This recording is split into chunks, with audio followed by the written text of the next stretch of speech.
నమస్తే. కొడాలి వెంకటేశ్వరరావు గారు, నాని, మాజీ మంత్రివర్యులు, fire brand of YSR Congress party. ఆయన ఆరోగ్యం మీద అనేక రకాల కథనాలు, అనేక రకాల వార్తలు, అనేక రకాల పుకార్లు మీడియాలో హల్చల్ చేస్తున్నాయి. దీన్ని దృష్టిలో ఉంచుకొని ఇంతకు ముందు కూడా ఒక వీడియో చేసి నేను మీకు ఇవ్వటం జరిగింది.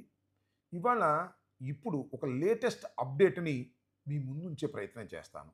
అదేమిటంటే, మొన్న 30వ తారీఖున ఏఐజీ నుంచి ఆయన ముంబైకి షిఫ్ట్ అయ్యారు. ముంబైలో ఏషియన్ హార్ట్ ఇన్స్టిట్యూట్లో ఆయన జాయిన్ అయ్యారు.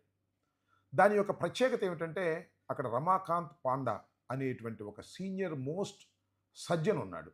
ఆయన భారతదేశంలోనే నెంబర్ 1 సర్జన్గా పేరు ప్రఖ్యాతులు గాంచాడు. మన్మోహన్ సింగ్ లాంటి వారికి ఆయన సక్సెస్ఫుల్గా ఆపరేషన్ చేసినటువంటి వ్యక్తి. సుమారుగా ఇప్పటికీ 30,000 ఆపరేషన్లు చేశారు. చాలామంది ప్రముఖులకి ఆపరేషన్ చేసినటువంటి వ్యక్తి.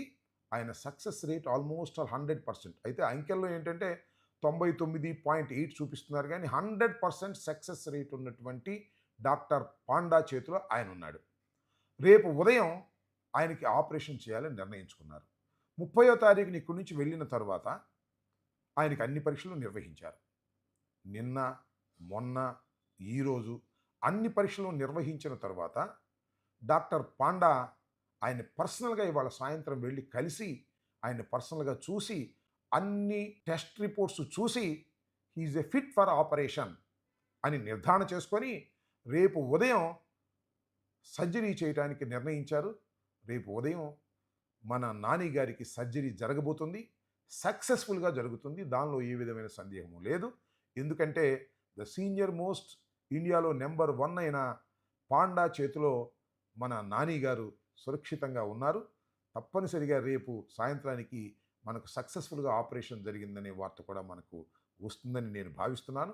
వైఎస్ఆర్ కాంగ్రెస్ పార్టీ శ్రేణులు కానీ, అదేవిధంగా నాని గారి అభిమానులు కానీ, గుడివాడ ప్రజానీకం కానీ అందరూ కూడా ఆయనకి సక్సెస్ఫుల్గా ఆపరేషన్ జరిగి చాలా సంతోషంగా మళ్ళా తిరిగి గుడివాడ రావాలని మనస్ఫూర్తిగా కోరుకున్నాం.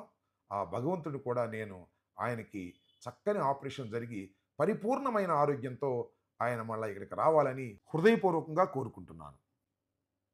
ధన్యవాదాలు. Stay aware, stay bold. Like, subscribe and follow at Ammati Rambabu Official for truth and clarity in today's politics.